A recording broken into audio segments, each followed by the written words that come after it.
Esse aqui é o 04. O famoso 04. O não esperado 04. O não querido 04. E o que o famoso 04 está fazendo aqui é campanha para a eleição americana, para a eleição de Donald Trump. E o que é mais maravilhoso é que isso daqui é em Balneário Camboriú. Eu acho que é espetacular isso tá acontecendo em Balneário Camboriú. Eu acho que é um negócio de louco. Isso explica muita coisa. E aí, quantos delegados tem, né? Lembrando que a eleição dos Estados Unidos é feita com delegados. Então, Balneário Camboriú tem um total de 0 delegados na eleição de Donald Trump. Mas eu coloquei essa foto aqui só para ilustrar a eleição americana, para a gente falar um pouquinho sobre o que aconteceu nessa última semana, porque a eleição americana estava rumando para uma vitória muito rápida do Trump, principalmente pelas últimas participações do Biden, do atual presidente Biden, e até então candidato à reeleição,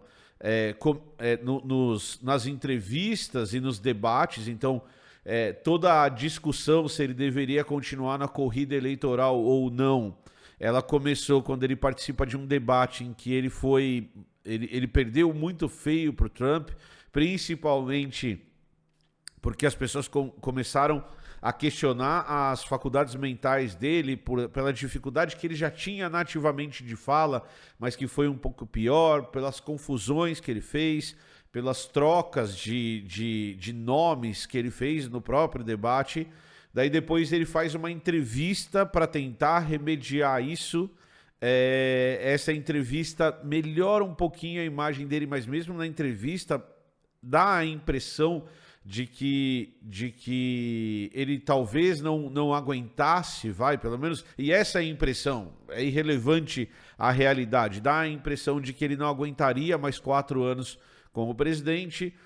Isso faz com que o Trump ganhe uma vantagem muito grande na eleição. Depois ele vai participar de eventos ao vivo, e nesses eventos ao vivo ele confunde o nome das pessoas, ele chama a vice-presidente dele, a Kamala Harris, de Trump, e daí depois ele confunde o Zelensky com o Putin. Então a situação começa a ficar insustentável. Alguns analistas políticos começam a discutir qual que seria a postura do Partido Democrata. Então parte do Partido Democrata começa a dizer que ele deveria abrir mão da candidatura. Outra parte continua defendendo ele como candidato. Quando o Trump sofre o atentado, essa discussão ela fica ainda mais exasperada, então a discussão ganha ainda mais força, e aí tinha uma ideia de que, tá bom, com o atentado do Trump virava um candidato ainda mais forte, então talvez eles deveriam queimar o Biden de vez, ele perde a eleição e o Trump ia ganhar, mas ainda tem uma ala dentro do partido que continua dizendo que não, que ele deveria se retirar da candidatura. Começa toda uma discussão de que se ele se retirasse da candidatura, quem deveriam ser os candidatos. Então a Kamala Harris, que é a vice-presidente, tem um nome muito forte, um apoio do partido. Existe uma campanha que diz que a Michelle Obama era a única que conseguiria vencer o Trump.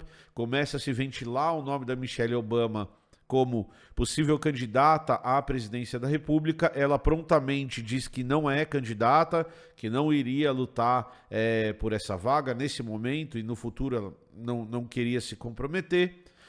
No começo dessa semana, a gente está na semana do dia 23/7, então no final da semana, no começo da semana agora, começo da semana passada, começo dessa semana, final da semana passada, o Biden finalmente toma uma decisão de se afastar da eleição.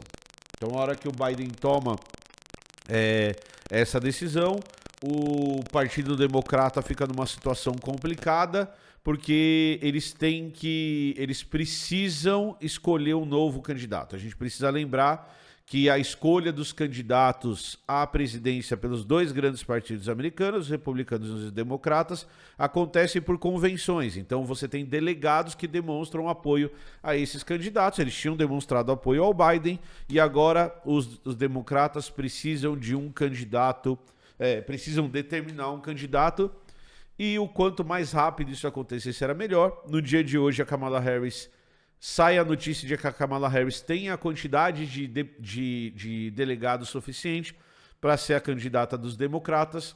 E quanto antes isso fosse resolvido, melhor, porque dá tempo, ou daria tempo para essa eleição acontecer.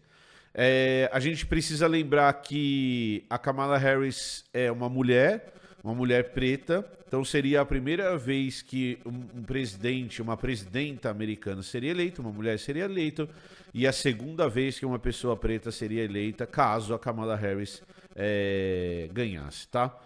Uma coisa importante para a gente deixar claro para quem está assistindo, para vocês aqui do Blá Blá, é que, diferente do que acontece em alguns outros lugares do mundo e do que está acontecendo na Europa, na França, quando a gente discutiu, aqui, quando a gente fala de republicanos e democratas, em nenhum caso a gente está falando de uma disputa entre direita e esquerda.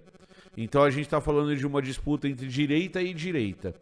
E é fundamental também a gente entender que nem sempre os republicanos foram, em alguns aspectos, dessa extrema-direita. Então tem toda uma história hiper complexa do Partido Democrata e Republicano nos Estados Unidos, mas a gente tem muito a impressão de que os democratas seriam mais à esquerda, o que não é uma verdade absoluta, porque é direita e direita. Então a gente sempre precisa lembrar que, por exemplo, os republicanos, principalmente na figura do Trump, eles são muito mais um partido que ele é autocentrado, voltado para dentro dos Estados Unidos, e que você pega, por exemplo, os democratas, eles são um partido muito mais intervencionista. Na figura do Obama, por exemplo, foi o presidente que mais jogou bombas na história dos presidentes americanos nos outros países. Então, a gente está falando de uma direita contra uma direita, sendo que os democratas hoje têm uma cara mais progressista do que os republicanos.